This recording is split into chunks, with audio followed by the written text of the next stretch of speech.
El arrepentimiento es parte esencial en la vida cristiana. Es la puerta a la vida cristiana, el verdadero arrepentimiento y fe en Jesús, pero es parte del diario vivir.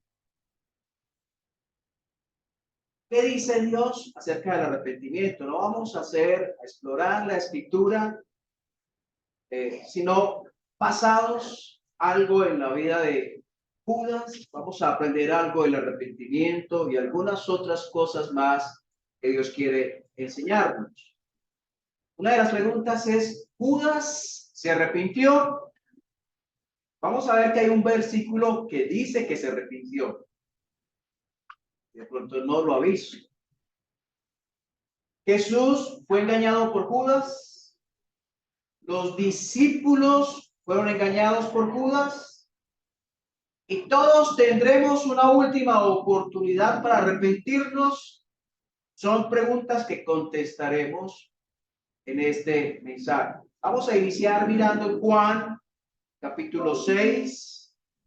El Evangelio de Juan, capítulo 6, versículo 60 al 71.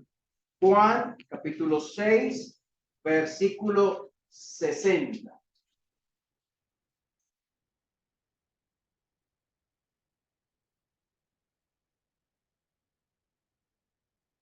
Para entender un poco el contexto, el Señor está hablando a los discípulos, perdón, a la gente, incluyendo sus discípulos, y a la gente que le escuchaba acerca de comer su carne y beber su sangre. Y la gente parecía no entender. Obviamente, él no estaba hablando de canibalismo. No estaba hablando de morderle a él para comer su carne.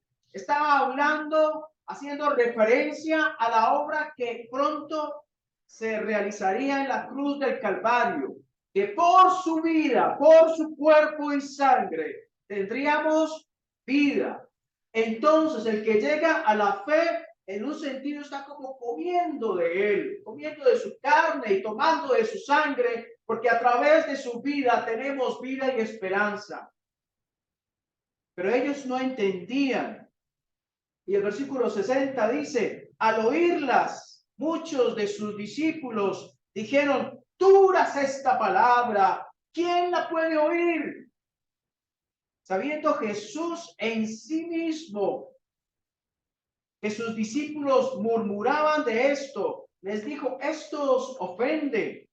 Pues qué, si vierais al Hijo del Hombre subir a donde estaba primero. El Espíritu es el que da vida, la carne para nada aprovecha. Las palabras que yo os he hablado son espíritu y son vida. Pero hay algunos de vosotros que no creen, porque Jesús sabía desde el principio quiénes eran los que no creían y quién le había de entregar. Y dijo, por esto os he dicho que ninguno puede venir a mí si no le fuere dado del Padre. Desde entonces muchos de sus discípulos volvieron atrás y ya no andaban con él. Dijo entonces Jesús a los 12, ¿queréis iros también vosotros? Le respondió Simón Pedro, Señor, ¿a quién iremos? Tú tienes palabras de vida eterna y nosotros hemos creído y conocemos que tú eres el Cristo, el Hijo del Dios viviente. Jesús le respondió, no os he escogido yo a vosotros los 12 y uno de vosotros es diablo. Hablaba de Judas Iscariote, hijo de Simón, porque este era el que le iba a entregar y era uno de los 12. Vemos cómo las personas escuchando el mensaje aparentemente drástico, difícil de asimilar del Señor Jesús, ellos decidieron volver atrás. Dice el versículo 66, desde entonces muchos de sus discípulos volvieron atrás, ya no andaban con él.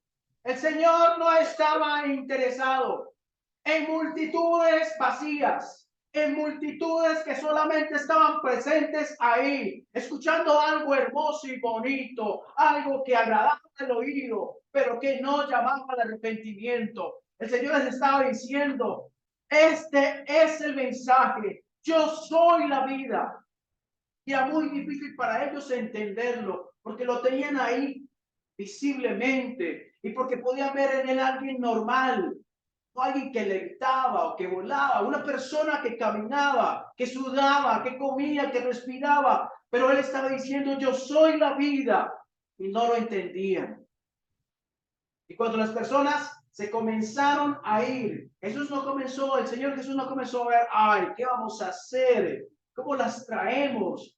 ¿Qué vamos a cambiar de pronto en el mensaje para que sea más atrayente? A él no le importaba esa clase de juegos. A él le importaba que la gente creyera la verdad, que creyera en él. Y por eso confronta a sus discípulos y les dice en el versículo 67, dijo entonces Jesús a los 12, ¿queréis iros también vosotros? ¿Qué pregunta? Entonces, si tú estás mirando al hermano que ya no está, ese hermano se fue, esa hermana ya no volvió, ese que hacía esto, ese que predicaba, ese que servía en la iglesia en esto o en aquello, ya no está. El Señor no le va a decir, mi hijito, venga, quédese, no se vaya usted también, no quiero que se vaya. El Señor también te pregunta a ti, me pregunta a mí. Ellos se fueron, quiere irse también usted. La puerta está abierta, puede salir, porque Él no quiere cristianismos, cristianos mediocres, cristianos tibios, cristianos dudosos, sino cristianos con paso firme, caminando y sirviéndole a Él con todo el corazón, con fervor y pasión, como Él lo merece. ¿O para quién es el versículo que dice, amarás a Dios con todo el corazón, con toda el alma? ¿Es para nosotros o no es también para nosotros? ¿Qué clase de cristiano eres? Dios no quiere que juegues al mediocre. Dios no quiere que juegues al tibio. Voy a estar en el mundo y voy a estar con Él. Si quieres entonces, si te gusta el mundo, vete al mundo. Eso es lo que Él dice. ¿Queréis iros también vosotros? La puerta está abierta. Si quiere irse Pedro, si quiere irse Juan, si quiere irse Bartolomé, si quiere irse Felipe, el que quiera, váyase. ¿Será que no era suficiente lo que él había hecho en milagros para convencerles? ¿Sería que no era suficiente su amor por ellos? ¿Sería que no era suficiente manera de convencerles cómo podían ver su palabra de vida que tocaba el corazón? ¿Será que tenía que hacer algo más para convencerles? ¿Y será que el Señor que les convenció a ellos tiene que hacer algo más hoy para convencernos hoy? ¿Será que tiene que hacer algo más? Entregó su vida por nosotros, se dio, vino aquí al mundo, nació en Belén, se vivió como santo y vivió y se entregó por nuestros pecados. ¿Será que Él tiene que hacer algo más para convencernos para que le sigamos? ¿Será que Él tiene que hacer algo más para que nosotros nos animemos a ser cristianos fervorosos? ¿Será que Él tiene que hacer algo más? No basta con todo lo que ha hecho. Y por eso la pregunta es, ¿queréis iros también vosotros? Pero la pregunta es, ¿Jesús sabía quién le iba a engañar? ¿Lo sabía? Sí. ¿Fue engañado? ¿Qué es engañar? Engañar es cuando tú haces pensar a una persona algo diferente de la verdad y te haces pasar tal vez por buen amigo cuando eres al amigo, o te haces pasar por un hombre fiel o mujer fiel frente a tu esposo cuando en realidad no lo eres. Pero Jesús no fue engañado porque él sabía la verdad. Él sabía quién estaba con él. Él sabía quién creía en él y quién no. Él sabía quién era el que iba a traicionar. Como él sabe de los que están congregados hoy, de los que después escucharán este mensaje, quién está con él y quién no está con él. Y no hablamos de presencia física en un lugar, hablamos de creer de todo corazón en él. Por eso lo dice ahí, versículo 64. Porque hay algunos de vosotros que no creen, porque Jesús sabía desde el principio quiénes eran los que no creían y quién le iba a entregar. Entonces él no fue engañado. No. Pero ahorita miraremos quiénes sí fueron engañados. Jesús sabía quién le iba a entregar. Ni el mismo Judas, creemos, por lo que vemos en la escritura, por lo que deducimos de la escritura, que desde el inicio, él no planeó traicionar a Jesús. No fue algo que inició, Jesús nos llama a ser discípulo y desde ese momento comienza a maquinar, ¿cómo voy a hacer? ¿Cómo voy a hacer? No creemos que fue eso. Creemos que fue una expectativa distinta que él tenía de Jesús, y como Jesús nos llamó, nos llenó de esa expectativa que tenía de él, le decepcionó, por decir algo, a Judas. Entonces comenzó a cambiar su pensamiento y a creer y hacer otra cosa.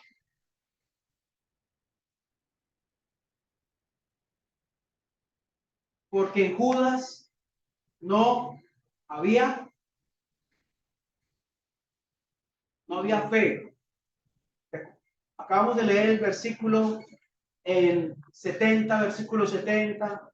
Jesús le respondió: ¿no os he escogido yo a vosotros los 12 y uno de vosotros es ya?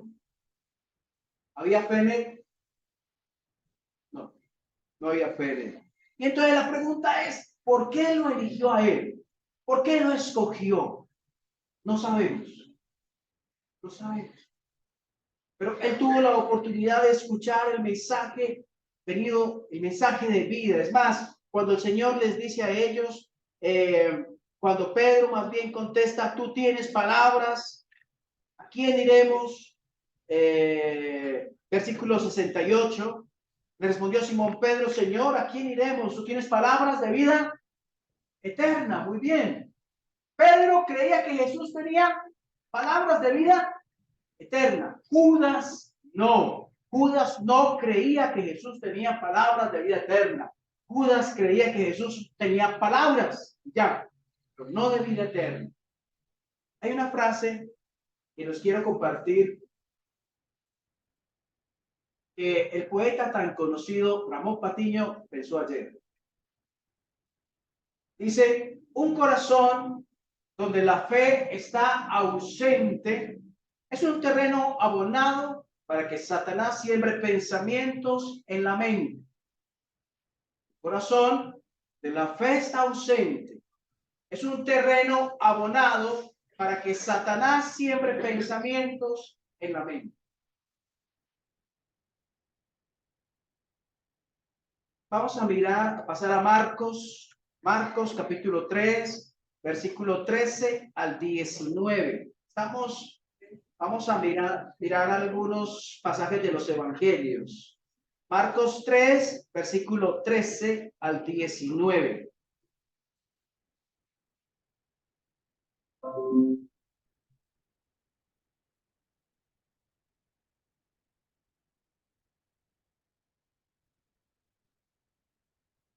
Dice, versículo 13: después subió al monte. ¿Quién subió al monte? Jesús. Y llamó así a los que él quiso. ¿A quiénes llamó? A los discípulos. Y vinieron a él y estableció a 12 para que estuviesen con él, para enviarlos a predicar. Dentro de esos 12, ¿quién estaba? Judas. Y vamos allá, Marcos 3, versículo 13, ya vamos en el 14. Dice que estableció a 12 para que estuviesen con él. ¿Y para enviarlos a qué? ¿A quiénes envió a predicar? A los 12. Judas estaba en los 12. O sea que Judas predicó. O sea que Judas predicó algo que no creía. ¿O sí creía? Judas predicó. ¿Será que pueden haber hoy predicadores que prediquen cosas que sean verdad bíblicas, pero que no las crean? Pueden haber predicadores no salvos. Judas fue un predicador que no se salvó. Entonces, dice, estableció a 12 para que estuviesen con él y para enviarlos a predicar y que tuviesen autoridad para sanar enfermedades y para echar fuera demonios. Judas hizo eso. Versículo 16. A Simón, a quien puso por sobrenombre Pedro, ese nombre que es bien bonito, a Jacobo, hijo de Zebedeo, a Juan, hermano de Jacobo, quienes apellidó Boanerges, eso es hijos del trueno, a Andrés, a Felipe, a Bartolomé, a Mateo, a Tomás, Jacobo, hijo de Alfeo, Tadeo, Simón el cananista y Judas Iscariote, el que le entregó. Y vinieron a casa.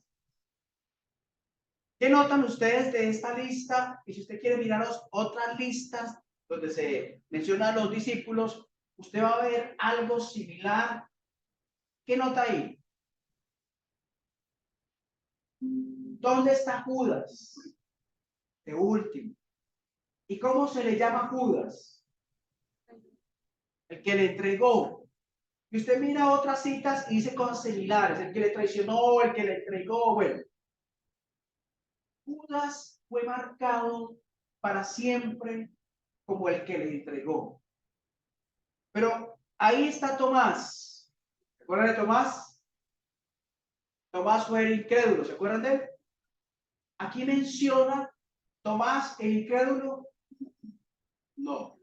Aquí está Pedro, el que le negó. Aquí menciona Pedro, el que le negó. No. Pero sí dice Judas, el que le entregó. Mire que hay situaciones y pecados de pecados. De este grupo, de estos 12, 11 tenían fe. Sus pecados fueron cubiertos por la obra de Cristo. Uno no tenía fe. Y algo más es, estaba leyendo acerca de los discípulos, y usted ve a Israel de los tiempos de Jesús. Israel de los tiempos de Jesús estaba dividido como en 3 regiones. Está Galilea, Samaria y Judea. ¿Sí? Judea es donde está Jerusalén. Galilea es donde está Nazaret, donde él se crió.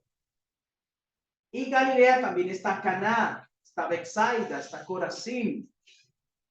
Galilea tenía algo particular, que en Galilea vivía mucho extranjero. Por lo tanto, los de Judea tenían recelo de los judíos que venían de Galilea y los veían mal. Los discípulos, 11 de ellos eran galileos y uno de Judea. ¿Quién fue ese de Judea? Pues Judas Iscariote, el que le entregó. De esa región señalada por los otros judíos, los de Judea, Dios sacó a los discípulos, a los apóstoles que luego llevarían el evangelio a las naciones. Dios utiliza a quien Él quiere y utiliza los medios inclusive en los cuales nos criamos para usarnos. Esos galileos se criaron con otros gentiles. Y Pedro, Galileo, un día tuvo que ir a predicar a un gentil en la casa de él, Cornelio. ¿Recuerdan? Bueno, Marcos, ya leímos Marcos, donde hablamos del discípulo.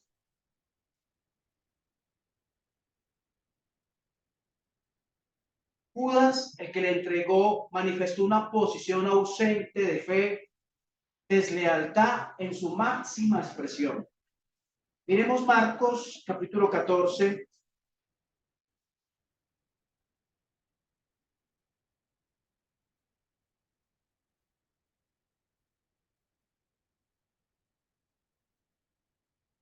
Versículo 1.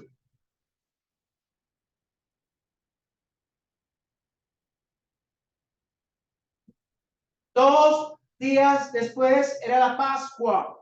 Ya próximo se acercaba. En esa Pascua murió el Señor. 2 días después era la Pascua y la fiesta de los panes sin levadura. Y buscaban los principales sacerdotes y los escribas cómo prenderle por engaño y matarle. Y decían, no durante la fiesta, para que no se haga alboroto del pueblo.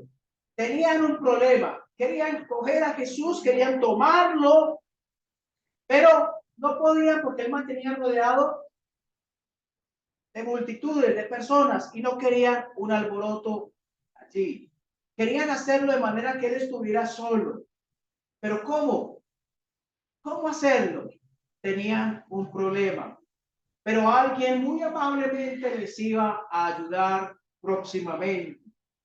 En Lucas 22,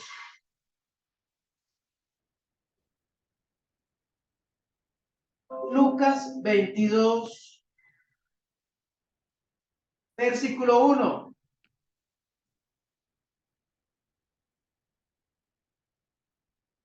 Dice Lucas 22, versículo 1. Estaba cerca la fiesta de los panes sin levadura, que llama la Pascua, y los principales sacerdotes y los escribas buscaban cómo matarle porque temían al pueblo. El mismo problema. Y entró Satanás en Judas, por sobrenombre Iscariote. Entre otras cosas, la palabra Iscariote tiene que ver con el lugar de origen de Judas. Es una región llamada Queriot. Por eso vino a ser Iscariote. Es como cuando a Saulo le llamaban Saulo de Tarso. Entonces, Judas Iscariote, por la región donde nació, el cual era uno del número de los 12, versículo 4. Este fue y habló con los principales sacerdotes y con los jefes de la guardia de cómo se lo entregaría. Ellos se alegraron y convinieron en darle dinero. Y él se comprometió y buscaba una oportunidad para entregárselo a espaldas del pueblo. Aquí hay un compromiso mortal, un compromiso de muerte, un compromiso de deslealtad, un compromiso donde Judas, y lo vemos después, Judas no quería que mataran a Jesús. No pensó en eso, que llegara hasta tal punto. Él estaba decepcionado, porque resulta, cuando él hizo lo de los panes y los peces, ¿se acuerdan? ¿Se acuerdan que la gente quiso hacerle rey y él no quiso? Tal vez algunos piensan que desde ese momento él se decepcionó de Jesús, porque él quería eso. Él quería que Jesús tomara el liderazgo como capitán del ejército, como rey, para liberarlos del yugo romano. Él veía la libertad como algo físico, material, cuando Cristo vino a darle libertad permanente, eterna, espiritual.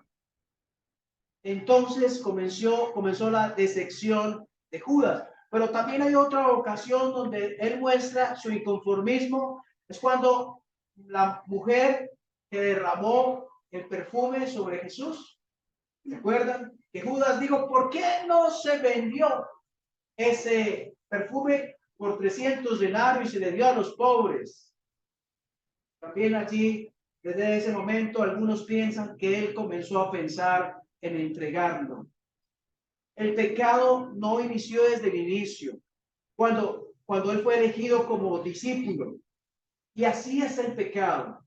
El pecado a veces no es premeditado desde el inicio. Tiene un pensamiento que comienza a fortalecerse, comienza a tomar forma, comienza a acariciarse y comienza a fortalecerse con una cosa y otra hasta que llega el punto en que se hace. Por lo tanto, cuidado con lo que está en tu mente. ¿Dónde comenzó el pecado en Judas? Acá,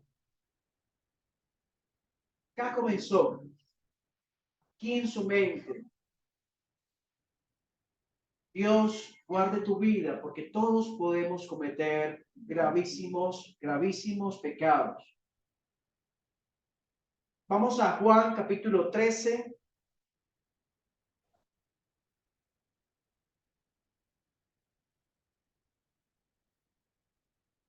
Juan 13. Están allí en la cena, ya para él salir a Getsemaní. Dice, miren el 13:14, si yo el Señor y el Maestro he lavado vuestros pies. ¿Qué hizo Jesús con los discípulos? ¿Qué hizo?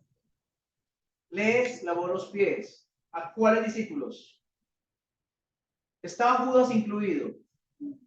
Le lavó los pies a Judas sabiendo que lo iba a traicionar. ¿Sí?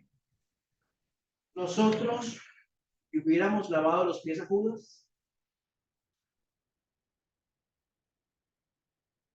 Le lavó los pies y estaba Judas presente. Porque el Señor ya lo dijo también allí. Vosotros limpios estáis, aunque no todos, les dijo. Versículo 21. Habiendo dicho Jesús esto, se conmovió en espíritu y declaró y dijo, de cierto os digo, que uno de vosotros, eso le dolió a él, aunque lo sabía, le dolió. Dice ahí, se conmovió en espíritu. ¿Se puede acordar usted otra vez en que él se conmovió en espíritu? Cuando estuvo al lado de la tumba de Lázaro, dice la Biblia, que se conmovió en espíritu cuando vio a Marta llorando, a María llorando, a los judíos llorando, se conmovió en espíritu, y es cuando aparece el versículo Juan 11:35 que dice Jesús lloró. Y aquí está otra vez diciendo Jesús se conmovió.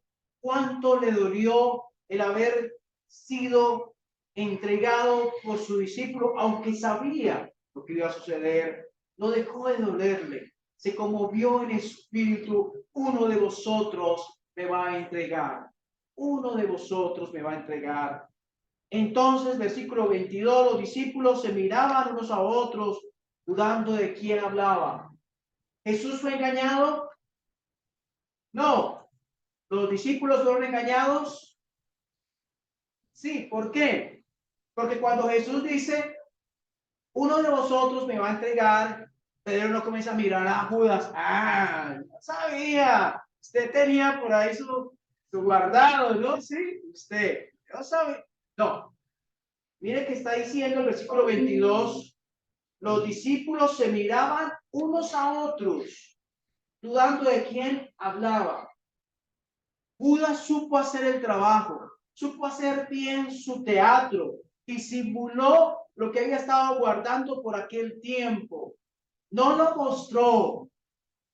Los discípulos no se imaginaban que Judas era el que le iba a entregar. Versículo 23, y uno de sus discípulos, al cual Jesús amaba, estaba recostado al lado de Jesús. A este pues hizo señas Simón Pedro para que preguntase quién era aquel de quien hablaba. Él entonces, recostado cerca del pecho de Jesús, le dijo, Señor, ¿quién es? Respondió Jesús, a quien yo diera el pan mojado, aquel es. Y mojando el pan lo dio a Judas Iscariote, hijo de Simón. Mire, esa es una muestra de cariño, de aprecio, de familiaridad. Dar el pan mojado. Esto fue una oportunidad para Judas. Judas todavía no lo había entregado. Judas había hablado de entregarle, pero no lo había hecho. El Señor le estaba diciendo, yo sé que tú eres. Ya colocamos las cartas sobre la mesa. Yo sé que tú eres. Le dio la oportunidad de volverse atrás, de deshacer el trato. Él tuvo una última oportunidad para arrepentirse. ¿La aprovechó? Todos en el mundo van a tener una última oportunidad para arrepentirse. Y los creyentes que están en pecado, también ellos tienen una última oportunidad para arrepentirse. Hasta que el Señor ejerza su juicio, aún para el creyente, de quitarle la vida, si así Él lo quiere. Dice versículo 27. Después del bocado, Satanás entró en él. Entonces Jesús le dijo, lo que vas a hacer, hazlo más pronto. Pero era tal que no parecía ser él, que mire el versículo 28, pero ninguno de los que estaban a la mesa entendió por qué le dijo esto, porque algunos pensaban, puesto que Judas tenía la bolsa, que Jesús le decía, compra lo que necesitamos para la fiesta, o que diese algo a los pobres. Cuando él pues hubo tomado el bocado, luego salió y era ya de noche. Y para Judas era ya de noche hace tiempo, porque él no creyó en la luz. Y la noche no resplandeció para él. Para Pedro sí, Juan sí, para Felipe sí, para Judas no. Judas no resplandeció la luz. Versículo Mateo, vamos a Mateo, versículo 27.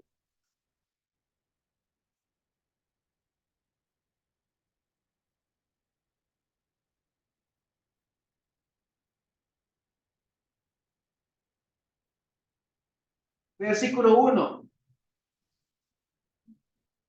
Mateo 27, versículo 1.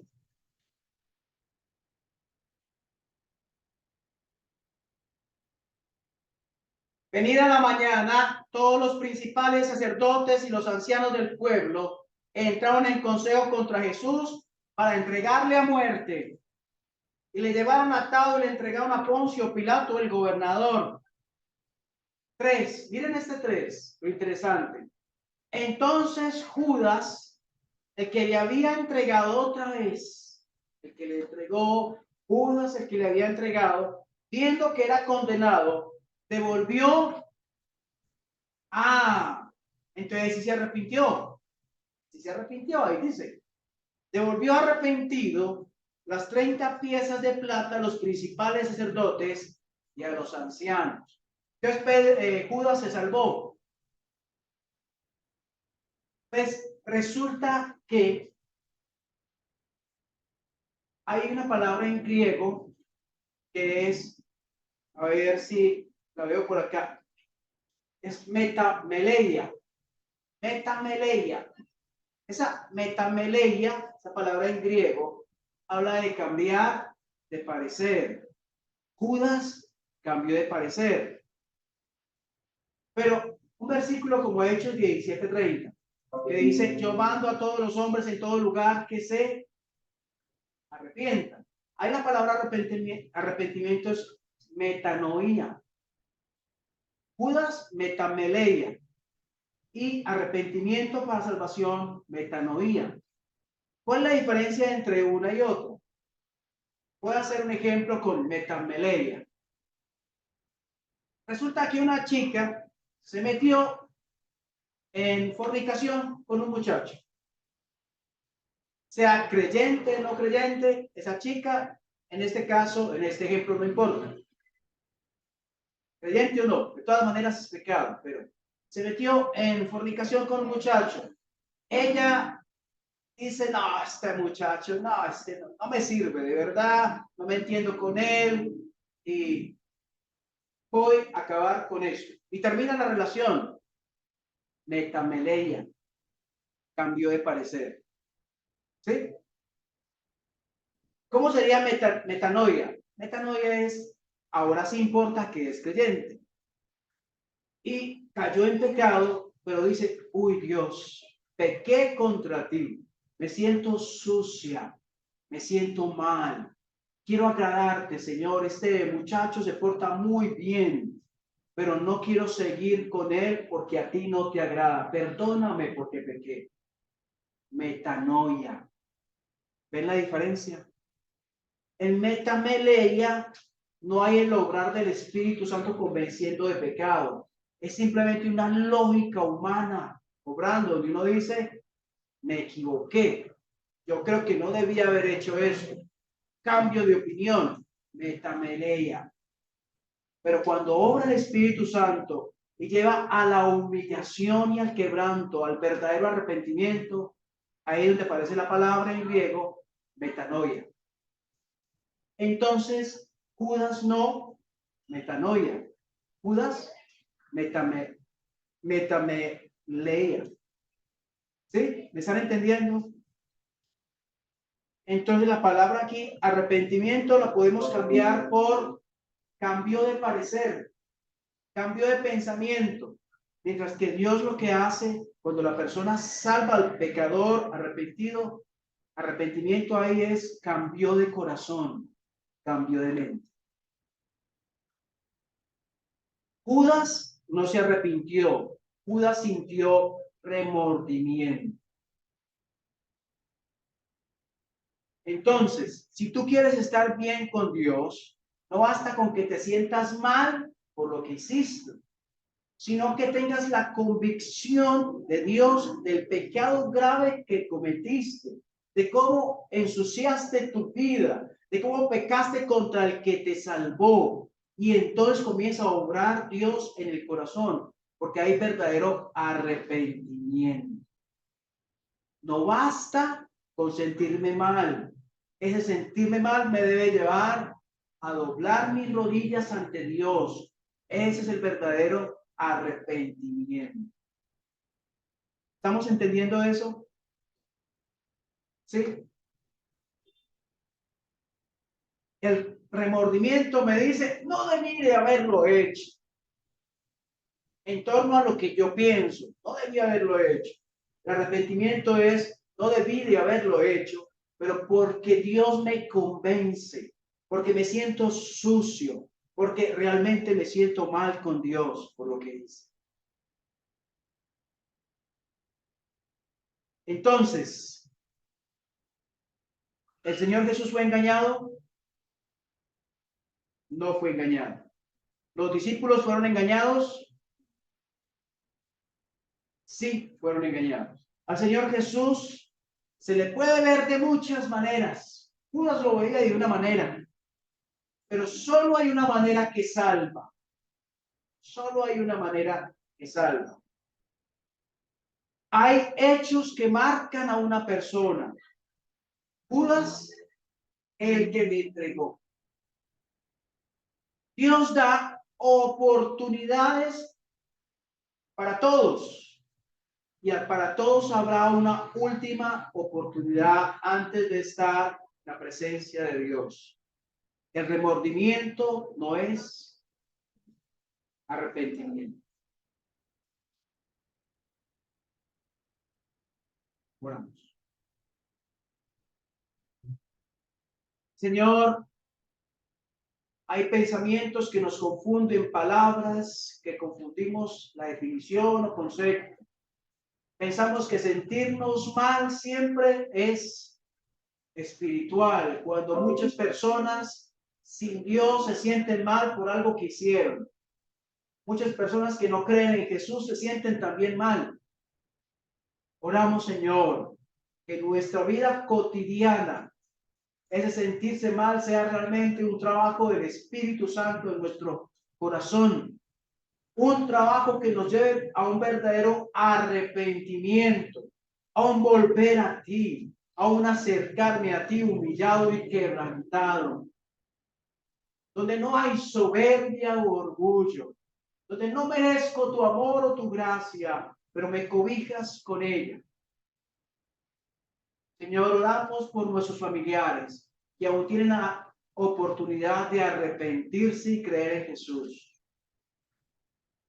porque para ellos también habrá una última oportunidad antes de que ya no haya más.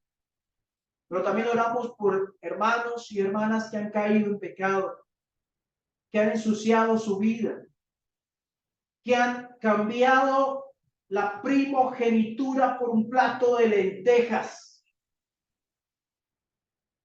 porque haya un verdadero arrepentimiento y volver a Dios. Oramos para que nos guardes y en nuestra vida cotidiana permitamos el obrar de Dios, escuchemos la voz de Dios. No seamos como Judas, que se blindó y que la palabra no llegó a su corazón, aunque era expresada por el dador de la vida. Que permitamos que la palabra penetre en el corazón y obre en nuestra alma y ser. Dios, esto que le pasó a Judas es una evidencia de que puede pasar hoy. Y Señor, tal vez o seguramente está pasando hoy en la vida de iglesias, donde hay creyentes que para todos nos parece que son, pero que en realidad no son. Los discípulos creían que Judas era, pero no era. Para ti nadie te engaña, nadie te miente. Tú sabes y conoces quién es y quién no es. Que tú nos ayudes, Señor, a entender. Oramos en el nombre de Jesús. Amén.